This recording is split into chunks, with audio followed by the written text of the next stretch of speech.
Welcome to the Texas Values Report. This is Jonathan Saenz, president of Texas Values. Great to be with you on another glorious week in the state of Texas. We're in the first week of April. And if you're new to the show, we talk about the issues of faith, family, and freedom in the arenas of the courts, the legislature, and the media. And there's things going on all three arenas this week, there is no doubt. I do want to start the show, though, on a more difficult note, but something that deserves mentioning and acknowledging. And I'll probably talk about this on another show in a little bit more detail. But some sad news received this morning. Two good friends of ours in Texas Values is Jim and D-Day. Many of y'all know Jim and D-Day own shooting ranges here in the greater Austin area and also up in North Texas in Garland. D, unfortunately, had been battling cancer for the past couple of months, and when they found out, things were already pretty aggressive. And so D went home with the Lord this morning, found out this morning, and we know she's graduated to a much better place, but we're thinking about her family and Jim so much. I got to talk to Jim this morning, and just so sorry to hear about her going, but know that she's been such a dear Christian that has impacted so many others for the name of Christ, and we know she's in a wonderful place. But one of the reasons we have this in-house studio is because Jim and D-Day and so much of the work we've done over the years has been directly related to their generosity. So Jim, we love you. We're thinking about you, and we'll be there by your side as you move forward. So look, there's a lot of going on in the state right now. We get into April. Okay, we're in the middle of election year. We're in the middle of a presidential election year, and we got a runoff going on. But also during this time period in between sessions, you got to try to implement laws. There's lawsuits going on that relate to it. There's people that don't want to implement those laws. There's people that, are trying to figure out what they're going to do for next legislative session. And so a lot of times, and particularly in a presidential year, there can be a lot of attacks on our issues, right? Liberals and other people sort of positioning themselves to have some talking points. But at the same time, I think in many ways, it makes them more vulnerable. And there's no question that when you look at the issue of school choice, you look at the issue of homeschooling, you look at the issue of the rights for parents to be able to be in charge and have control over those decisions in their families, the banner of that has been huge, and there's been a lot under it and a lot going on in that field. And there's very few people that know these issues as well as our good friend Tim Lambert, and he's going to be our guest today on the Texas Values Report. Texas Homeschool Coalition is a wonderful organization that's been around since 1986. I did the math. That's 38 years. I was actually scribbling it here, okay, because I wanted to be accurate. They've been doing this work for quite a long time, looking at 4 decades. Tim and I have been friends for a long time. We've done a lot of work together in Texas and certainly at the Capitol and other arenas. But their name is Texas Homeschool Coalition. You might not have ever been to some of their events. Their primary work is to be a support to the homeschool network out there, not just passing laws and doing some of the other great stuff that they do. And they got a big event coming up, and I'll let Tim talk about that in just a minute. But if you're not plugged in with them, check out their website, THSC.org. Tim, welcome to the Texas Values Report. Thanks, Jonathan. Glad to be here, and thanks for having me. Well, look, it's good to spend some time with you. With some of my setup, I talked about how things can be, in between legislative years and legislative cycles and sessions and, in the middle of a busy election season. You and I don't see each other as often maybe when the legislature's not in session. But we know that, for many of us in this work, there's sort of a 2-year cycle in some ways that mirrors the Texas House. But, other people involved in other things too. And so, but a lot of that is getting back to what, we do best in making sure people are aware of what their rights are, how to use them, how to help their families thrive, and a lot of that good stuff. And I know, that's been a big part of what you're doing. You've got a big event coming up too, where that's going to be on full display. I'm excited. We're going to have a booth there. I've never been to this event that you've done. Maybe I stepped in for a minute, so I am going to try to peek up there if I can. But look, for a second though, let's back up. Did you start Texas Homeschool Coalition? Are you the guy? So yes and no. Your wife started it. No, I'm kidding. Our founder was Kirk and Beverly McCord, and they is that they're right? The ones who started the Arlington Book Fair. So they started THSC as a PAC in 1986. I inherited that organization in 1990. We established the 501c3 and the 501c4. Yeah, I've known Kirk for a long time. And we might have talked about this before, but I was like, wait a minute, where does this all start? I do think it's important too, because I think there are probably a few more people in the homeschool space right now that weren't before. And I think for a long time, at least in my mind, it was like you and I don't know who else, maybe some other legal entities that worked on this issue. But long history there. And we're in a whole different place now with, it feeling pretty well established that people have the freedom to homeschool, even though, issues come up from time to time. One of the first court cases I worked on with Kelly Shackelford was a young girl that was being homeschooled. She rode her bike to get the prescription for her mother, and she literally got pulled over by the police. And so, sometimes these issues may come up again, but a lot of it's been protecting parental rights. This event that you do, though, I can't imagine the amount of activity and content that's there, because there are probably a lot more people homeschooling now, particularly since COVID. Yeah, absolutely. There's probably estimates are 500 to 700,000 families in Texas. So there are a lot of people homeschooling, and our event in the Fort Worth Convention Center, April 18th through the 20th, is going to be a full 3-day event. So we have a track for new homeschoolers. We're going to actually have a college fair. So the college is there for kids that are looking for going to college. So lots and lots of stuff. Tim Tebow is going to be there. So it's going to be a great event. It has something for everybody. With the kids, there's a kids track and a teen track. So it's going to be an amazing event. Is Tim Tebow like the most famous homeschooled kid? This is like, I'm trying to think of. He's got to be right up there, if not at the top. So we spent 20 years trying to pass what we called our Tim Tebow bill right. to allow homeschoolers to participate in extracurricular activity, or UIL. Right. And finally got that pushed a couple of sessions ago. So, yeah, we're excited to have him. Listen, I'm a big fan. I've never met him in person. Maybe that's why I'll be there. There's been a couple of events that he's been at where I've had a chance to go, and it's just not worked out. And, listen, I have 2 boys in my home that are athletes, so I always talk about him and, somebody to model, for them to see as a model. And, and his success has been tremendous, but he does have that strong homeschool background. Obviously, a lot of legislation uses his name as a way to, for people to understand or have some connection point. So I'm excited that he's going to be there. And part of it, I'm familiar with this other personality, Kristina Ellis, the college ninja. I got that book in my house. I have a senior in high school. So I'm looking through all the scholarship stuff. So, I think you've got a lot to offer for people there, which, is not a political event. Some people might think about you in the legislature and all that. This is an event that is, in many ways a support opportunity, a lot of curriculum, right? People get ideas about, what to use and how to teach it. To your point, a lot of new people. And so, is it 2.5 days, the 18th, 19th? That's like 3 days, right? It's 3 days. So it'll be a full 3-day conference, 18, 19, and 20th. And we'll have everything. So we're going to have a track for the teens, a track for a children's program. And that children's program is like Vacation Bible School on steroids. So it'll be a great event for the kids. And then it's kind of like an in-service for homeschoolers. So there'll be lots of how-to, lots of questions answered. It's just going to be an amazing event. And we have free shopping on Thursday evening. So a lot of people say, I just need to buy a few things. So I think 5 to 7 people can come if they just want to shop. It's going to be truly an amazing event. And it's always a shot in the arm. Homeschooling is not easy, as you well know. So I barely know, but yes, I'm aware. So, yeah, it's going to be a great event. No, look, we had some experience with that briefly during COVID. And, like a lot of people, I am sure that people get the hang of it. But I do have a lot of admiration for people that have done it for many years. But I also saw the value in it as well. And you think about, why are they spending so much time on school? And I love the school that my kids are at, but it also, you see it from a different perspective.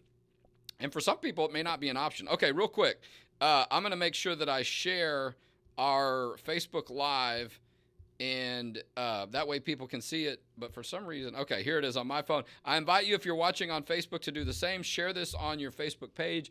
Get in some groups and chats so we can have a larger audience that is listening, watching, and participating during this time that we have with Tim. So, look, a big part of what you do and your team does and the organization, Texas Homeschool Coalition does, is supporting the homeschool community, getting good information out there, products, all the stuff that you'll have on display and front and center at the event 18th through the 20th in Fort Worth. What is the venue, by the way? I know I'm going to be up there for a little bit. What's the venue that you guys have it at? It's the Fort Worth Convention Center. Okay. So this is a big deal. Anytime you take over the convention center. So, all right. So I'll be taking notes too, because, we got a little event that we do and we're several years behind you. And so we're always trying to look for good ideas. But I'm looking forward. We're going to have a booth out there. Come say hello to us if y'all are at the event. And we're looking forward to showing our support, too, for your organization, but also the homeschool community. So, look, there's a lot going on the election side of things, the policy side of things, on some of the work that you and I care about. School choice has been a big deal. We saw election results where the governor got very involved in some contested primaries as a way to say that he was not happy with some House members that didn't support school choice. I know you and your team were very involved in supporting that school choice effort. What were your takeaways from the election? I mean, I think generally, that moves the ball forward and creates more opportunities for school choice. But how'd you see it? Yeah, I thought it was historic. We do what we do. We support the people that support us. And, we focused on the 21 Republicans, as you well know, who voted with all the Democrats to kill school choice. And the interesting thing, Jonathan, is those 21 Republicans also all voted against our bill for UIL participation for homeschoolers, the Tim Tebow bill. What do you know? Yeah, there's a pattern here. You know what you should do? You should tell Tim, hey, can we do a little tour around Texas where you go to their district office and because he's a big guy still, right? He's a little intimidating. Yeah. I mean, even though he's got a great smile and he seems so sweet, right? He's just a nice guy. But, I mean, he's like 6'3", probably still like 245. You go, hey, you need to explain to Tim why you voted against this bill. Yeah, he's huge. He's huge. He's a big guy. So it was easy for us because those were the guys they were not supporters of homeschooling. Yeah. In fact, some would argue they're not supporters of parental rights. Yeah. And as you know, a bunch of those guys, 5 of them dropped out before the election, didn't want to face the music, and all of those were replaced by good pro-family, pro-homeschooling elected officials now. And I think we took out 5 guys that night, and another 4 of them were in a runoff. And of course, Jonathan, I get questions all the time. You understand this from new homeschoolers saying, why y'all do all this political stuff? Yeah. And I always point out to people that in the 1980s, the Attorney General of Texas was prosecuting people for homeschooling. And who was that, by the way? Do you remember the AG's name? It's a junkyard dog, Jim Maddox. Is that what he was called? That's what he was called. He was a progressive of progressives, and he actually said that he didn't believe parents were qualified to raise their kids, much less teach them at home. Wow. And so even then, Jonathan, the issue really was parental rights. The issue was, should parents be able to make these decisions for their kids? Yeah. And so homeschoolers have become a really recognized coalition, an election coalition for conservative elected officials. Sure. And we promote that because we quote Ronald Reagan saying that freedom is never more than one generation away from being extinct. Look, I see that. You've seen that sometimes in the 2-year cycles with the legislature. We had one session, this was 2009, okay, where we had, it was 76 Republicans and 74 Democrats in the House. And the speaker a lot of times doesn't vote. So you're basically even, right? The same amount of votes in power, try to get bills passed, good luck. It was a very difficult session. We were on defense for the most part, and a lot of people were that care about our issues. And then the next session, after the Tea Party movement, they had 102 Republicans. I mean, things can swing like that. It's crazy, but it does happen. And so it is totally legitimate to always be on guard and say, particularly with that history, right? We need to make sure we never go back there. We see some of that going on with the life movement. We got all these great pro-life laws, but we know there's some members that if they get a chance in there, they'll flip that as soon as they can. I do want to touch on something, though, and I know you talked a little bit about this, because this issue is going to move forward, whether it's in the election or next session. school choice. Some people might say, why is the homeschooling organization involved in supporting school choice? And really, what's their argument? Because there are some people out there that say, we're homeschoolers and we think school choice is a bad idea. And I think your explanation, the way you guys have presented it, makes sense. I just want to give you an opportunity to share that with people because that question comes up sometimes. Sure. So from the very inception of our organization, Jonathan, we have our fundamental driving force is that we believe parents have a God-given right to make decisions for their children and to educate them as they see fit. And supporting parental choice in education is just an outgrowth of that. Yeah. We believe in empowering parents, giving them more choices. And in the 80s and 90s that we were just talking about, the left in this country was saying parents should not have that right. And so our support of school choice is simply a continuation of our mission to empower parents to make decisions for their children. So some people who are concerned about that usually fall in the category of saying, if we do that, the government will regulate us. We will lose our freedom as homeschoolers if we take this choice. And our point is that we are at risk every time the legislature meets. And that's the reason we spend thousands of man hours and tens of thousands of dollars in Austin during the legislative session, not just to pass good bills, but to kill bad bills. And and regardless of whether or not parents have more choices, that's going to continue to be the case. So we will work to, our goal is to see that homeschoolers are involved and included in some of those choice bills so that parents have, there are some low-income folks who would be able to homeschool if they had some financial help. And so we think that's a beneficial thing. And we'll work to give parents more choices, and we'll work to make sure that that parents' choices or parental rights are not inhibited in any way. Well, look, there's a common thread there. There's no doubt in principle when you look at these issues. I think, easy for you and I to see, and I think when people think about it a little bit more, it makes sense. And some of that is sort of this deference to, we feel more comfortable if the government's in charge versus, no, we feel more comfortable if the individuals and parents are in charge. And to your point, too, it's not, even though it might be free, if you will, to homeschool your child at home, you got to go buy the products and all this other kind of stuff. There are expenses that come along with it that can be challenging. All right, let's go back to your event, though, because I am excited about it. I know you're coming up in a couple of weeks. Are there still tickets? People can go? I mean, talk to me just sort of logistics on that. Sure. So our website is www.convention.thsc.org.